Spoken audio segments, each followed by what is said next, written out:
सदाशिवसमारंभां श्रीशंकराचार्यमध्यमाम् अस्मदाचार्यपर्यन्तां वन्दे गुरुपरम्परां सद्गुरुं सच्चिदानन्दं केवलं करुणाकरं ज्ञानयोगेश्वरं वन्दे ज्ञानदेवं पुनः पुनः प्रतिष्ठान गोदावरीचा निवासी असा भक्त जो आवडे श्रीहरीसी तया आठविता थोर आल्हाद चित्ता नमस्कार माझा सद्गुरु एकनाथा तुका हा तुका वापर ब्रह्मरूपी तुकिता तुका पावला सस्वरूपी तुका स्वामी हे नाम वाचे सिगाता बहुसा निळा पावला वर महाता मस्तक हे पायावरी या वारकरी संतांच्या भगवान श्री कृष्णचंद्र परमात्म्याच्या पदस्पर्शानं पुलकित स्वादिष्ट सुगंधित झालेल्या जांबुवंत गडाच्या चरण सानिध्यात वास्तव्य करणारं हे किणगाव नावाचं गाव, स्यमंतक मणी नावाचं प्रकरण श्रीमद भागवत दशमस्कंद आणि त्याचा सागर उत्तरार्ध आपण जीवनामध्ये कधी स्टडी करून अभ्यासला तर या तीर्थक्षेत्राचा महिमा माणसांच्या ध्यानात लक्षात येतो. दुर्दैव असं असतं ज्याच्या गावात गंगा त्याच्या गुडघ्याला सांगा. परिसरातल्या लोकाला, गावातल्या लोकाला महात्मा, सत्पुरुष, देवी देवता, कुलधर्म, कुलाचार, आपला मठ, आपला आश्रम, आपली संस्था या संबंधानं प्रेमवात्सल्यांतकरणात नसतं. बऱ्याच वर्षानंतर मला किणगाव नावाच्या गावी कीर्तन सेवेसाठी येण्याचा योग हरिभक्ती परायण श्री प्रल्हाद महाराज टकले यांनी आळंदीवरून मला हे निमंत्रण दिलं आणि त्या निमंत्रणाचा मान राखत मी इथपर्यंत आलो. 2 टाळकऱ्यांनी निवडलेल्या अभंगाला साजेसी उत्तम चाल गायल्याबद्दल त्यांना मी खूप धन्यवाद देतो. पखावज वादक चांगलेत, स्पीकरचा ध्वनी चांगला आहे, तुमची भावना अत्यंत कोवळी आहे. येताना औक्षण करणं, फुलं वगैरे उधळणं, आपली श्रद्धा येणाऱ्या अतिथीच्या प्रती समर्पित करणं, या सगळ्या गोष्टी जमेच्या आहेत. आज मला एक वेगळी मेजवानी तुम्हाला द्यावी असं वाटलं. काय संत प्रकरणावरती कीर्तनं खूप ऐकायला मिळतात, नाम प्रकरणावरती कीर्तनं खूप ऐकायला मिळतात, उपदेश प्रकरण आणि मागणी प्रकरणावरती कीर्तनकारांची कीर्तनं आपल्याला ऐकायला मिळतात आणि काल्याचं प्रकरण एक कृष्णचरित्राचं ऐकायला मिळतं. वारकरी परंपरेत अशी काही प्रकरणं आहेत की ती गाथेत छापील आहेत, त्या महापुरुषानं लिहिलेत, पण अजूनही जनसामान्यांच्या पर्यंत त्याचा निरोप आला नाही. ही दुर्दैवाची, दुःखाची, खेदाची गोष्ट आहे. उदाहरणार्थ, मल्हारी मार्तंडाच्या संबंधानं कीर्तनात चिंतन होत नाही. पहिलं मिरूचे शिखरी एक योगी निराकारी मुजरा लावणी खेचरी प्राणायामी बैसला, हे भगवान श्री दत्तात्रयांचं चिंतन आपल्यापर्यंत येत नाही. भगवंतानी वामन रूप धारण केलं, परशुराम झाले, हा समग्र इतिहास कीर्तनाच्या माध्यमातून लोकांच्या समोर येत नाही. एक चैत्र पौर्णिमा आणि हनुमंत जयंतीचा कालावधी सोडला तर शरण हनुमंता का जावं या संबंधानं चिकित्सा ऐकायला फार कमी मिळते.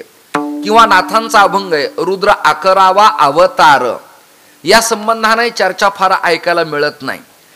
त्याच्यानंतर जय जगदंबे पूर्ण कदंबे देह तुझं वाहिला तुझं म्या फुलवरा बांधिला, हे देवीच्या संबंधानं चिंतन ऐकायला, अभ्यासायला, श्रवण करायला मिळत नाही. त्याचं कारण असं आहे, श्रोत्यांचं दारिद्र्य खूप झालंय.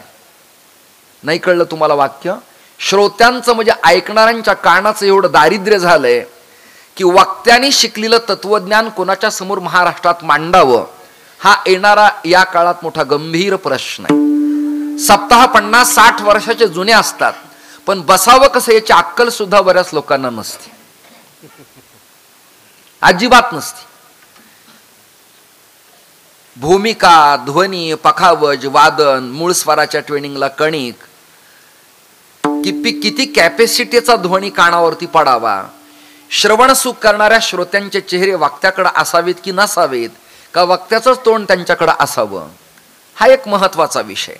म्हणजे सप्ताह करणारे आणि नवीन येणारे कीर्तनकार या दोघांची कार्यशाळा व्हावी असा येणारा काळ आहे.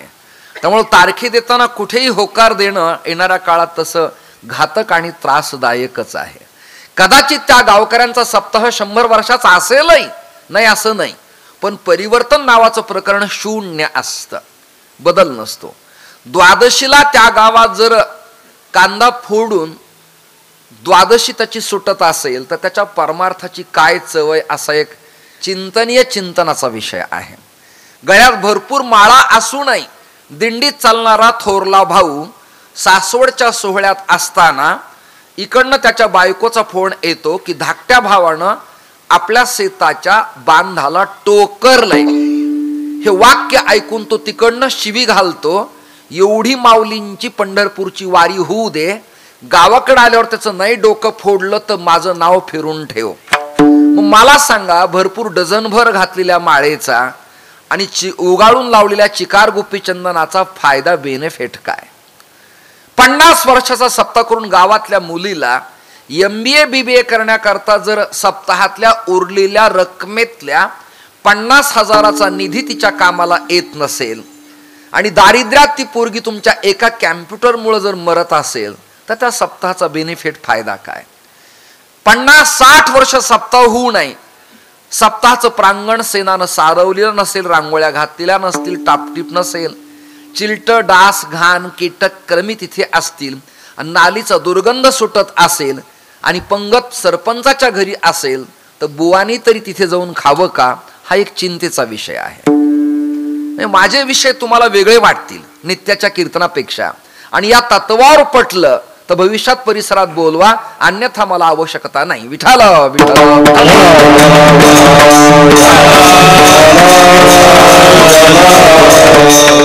आणि तुम्ही सगळे YouTube वाले, तुमचं मनपूर्वक मी स्वागत करतो, पण तुम्ही एक एक कॅमेरे घेऊन येता रे, ह्या ऐकणाऱ्यांचे चेहरे कुणी टिपायचे? एका YouTube चॅनलवाल्याकडे मिनिमम 2 कॅमेरे अपेक्षित आहेत, एक वक्त्याकडं आणि एक श्रोत्याला ऑब्झर्व करण्यासाठी. किती झोपलेत, किती जागेत, किती स्मितहास्य करतायत, किती लोकांना कंटाळवाणं झालंय, किती लोकांच्या डोक्यावरनं चाललंय, किती लोकांच्या अंतःकरणाला कीर्तनातला विषय परतत्व स्पर्श करतो. या सगळ्या गोष्टी महत्वाच्या आहेत. एकट्या आमची प्रसिद्धी करून काय उपयोगाचं आहे? ज्यांचा खर्च आहे, जे कष्ट घेत आहेत 7 दिवस, त्यांनाही टिपलं पाहिजे ना, त्यांना आनंद वाटतो. म्हणून तुमच्यातला एखादा कॅमेरा माझ्याकडे असावा आणि एक कॅमेरा जर एकाच YouTube वाल्याचे 2 असतील तर एडिटिंग करून समाजापर्यंत चिंतन जायला पाहिजे आणि लाईव्ह कीर्तन नाही व्हायला पाहिजेत. कधी कधी एखादा आवाज कर्कश कानावरती येतो, मधूनच कुणीतरी उठतो, एखादी माऊली मध्येच बोलती, एखादा स्टेजवर बसलेला म्हातारा जांभई देतो, आणि ही प्रकरणं शूटिंगच्या माध्यमातून समाजापर्यंत जातात आणि त्या प्रश्न उत्तरीला आम्हाला सामोरं जावं लागतं. सप्ताह करते नाही आणि रेकॉर्डिंग करणारे पण नाही. या तत्वावर रेकॉर्डिंग करायची की होणाऱ्या कीर्तनातल्या उलाढालीचं माझं चॅनल जिम्मेदारी स्वीकारित आहे, या तत्वावरती ते चिंतन करावेत, अन्यथा करू नये. उभा भारत आम्हाला फिरायचा आहे, केवळ महाराष्ट्र, केवळ मराठवाडा, केवळ जांभड जालना किंवा छत्रपती संभाजीनगरचा प्रभाग नाही. संघ भारतवर्षात तत्वचिंतनाच्या भूमिका मांडायच्या आणि माझ्यावरती शंकराचार्यांच्या परंपरेचा धर्मदंड असल्यामुळं आणि आचार्यांच्या चरणपादुका असल्यामुळं आणि या वस्त्राला कुठेही काळिंबा लागू नये म्हणून सातत्यानं मला काटेकोरपणानं पालन पोषण करावं लागतं. याची सूचना आपण सगळ्यांनी बाळगावी अशी भावना व्यक्त करतो. 2 चोपदारांनाही खूप धन्यवाद देतो. मला आल्या आल्या ह्या नवीन पोराची ओळख झाली अचानकच. मी पोरग का म्हणालो? माझ्यापेक्षा सिनियरिटीने लहान आहेत म्हणून, एक वयानं अजून तरुण आहेत म्हणून, चिकित्सकाय होत करूय, दिसायला गोरगोमटय देखण आहे, अशा पोरांना तारुण्यात भीती असते. भयंकर काळ विदारक अशा प्रकाराचा आहे. राजकारणात आणि धर्मकारणात एक ठराविक वय ओलांडलं की माणूस छान होतो. मी माता भगिनींना प्रश्न असा विचारतो, आता कैऱ्या तोडून घरी आणल्या, त्याच्या कापा केल्या, म्हणजे मराठीत तुकडे तुकडे केले, बरणी किंवा मडकं आणलं, त्याच्यात मसाला टाकला आणि त्याचं लोणचं घातलं. तुमच्या सगळ्याशी बोलतोय मी, लोणचं घातलं. मग ज्या दिवशी लोणचं केलंय त्या दिवशी त्या लोणच्यातली फोड खायला गोड चविष्ट लागते काय? मला जर माना हलवून सांगा. ह्या भावना टिपाव्या लागतात त्यांच्या. या भावना काय म्हणणं आहे तुमचं? हे बघा, ते बिचारे तुमच्यासाठी कॅमेरा तुमच्याकडे करतायत. मी YouTube वाल्याला खूप धन्यवाद देतो. तुम्ही टाळ्या वाजवा सगळेजण त्याच्यासाठी. त्यांना स्वीकारा, दोघं मिळून एडिटिंग करा. मस्तपैकी त्यांनी माना हलवल्यात. आता माझ्याशी संवाद साधा. ते लोणचं आणि ती फोड केल्या केल्या गोड लागते का? मग काय करावं लागतं? त्याला हलवावं लागतं, तोंड बांधावं लागतं, खरकटा हात लागता कामा नये. म्हणजे त्याला सुद्धा कोरोनासारखं इन्फेक्शन होतं. अनारसा आणि लोणचं हे दोन पदार्थ घातक आहेत. त्याला कसलाही गचाळ स्पर्श चालत नाही. निर्जंतुकीकरण असावं, हात स्वच्छ असावा आणि सासूने सुनेला सांगावं हात धु, मग बरणीत हात घाल किंवा मडक्यात हात घाल, हलव आणि हळूच एक फोड काढ.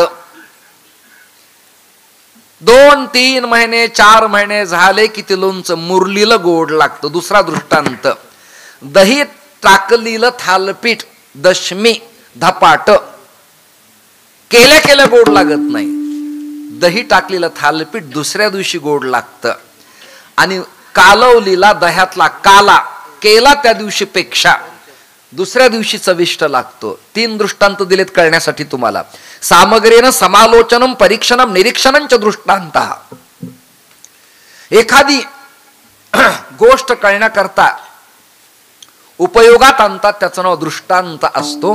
3 दृष्टांत दिलेत तुम्हाला कळण्यासाठी, उमगण्यासाठी, पटण्यासाठी, रुजण्यासाठी, फावण्यासाठी, भलं होण्यासाठी, तत्वचिंतनाचं श्रवण करून परतत्व स्पर्श होण्यासाठी. या सगळ्या जणी माझ्याशी ऐकताना बहुधा एक रुपयात अशी भावना करतो. तुम्ही सगळेजण. मग ते लोणचं 2 महिने झालं हलवलं, एक फोड काढली, बाजरीची भाकरी काढली, जरा भाजलेले शेंगादाणे काढले, कडक कांद्याचा मोदळा फोडला, ठेचा घेतला, जेवला. हे बर्गरन, पिझ्झान, पानपुरीन, त्याच्या पुढं शून्य शून्य. आणि बाजरीच्या खारवड्या, जुन्या वडे, अप्रतिम, त्याच्यासारखा पदार्थच नाही. आणि त्यात पुन्हा तो आईच्या हातचा असावा, मग तर अधिकच स्वादिष्ट, किंबहुना प्रेमळ बायकोचा असावा.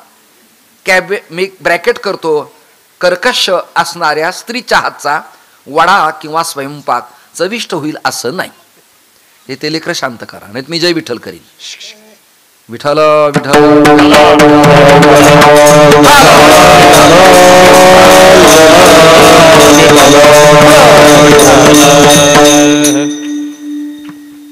मुरावं लागतं. तसं वादक, गायक, वक्ता, विद्वान, प्रवक्ता आणि नेता मुरला की गोड लागतो. हे लेकरू अजून मोरायचे, त्याची साधना खूप चांगली आहे. त्याने आपलं नाव गणेशानंद महामुनी ऐसा किया है.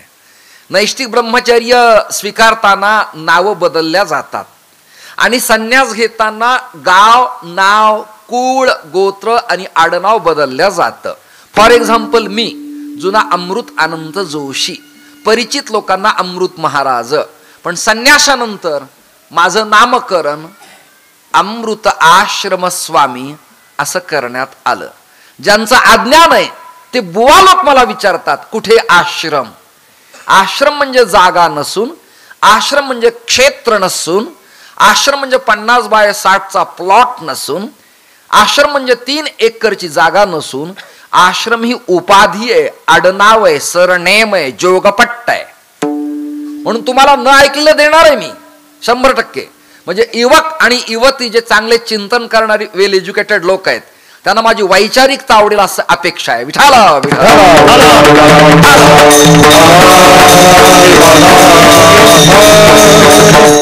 आणि 4 ब्रह्मचर्याचे 4 नाव आहेत. एक चैतन्य, स्वरूप, प्रकाश आणि आनंद. इसमें आपका नाम हुआ गणेशानंद, आनंद.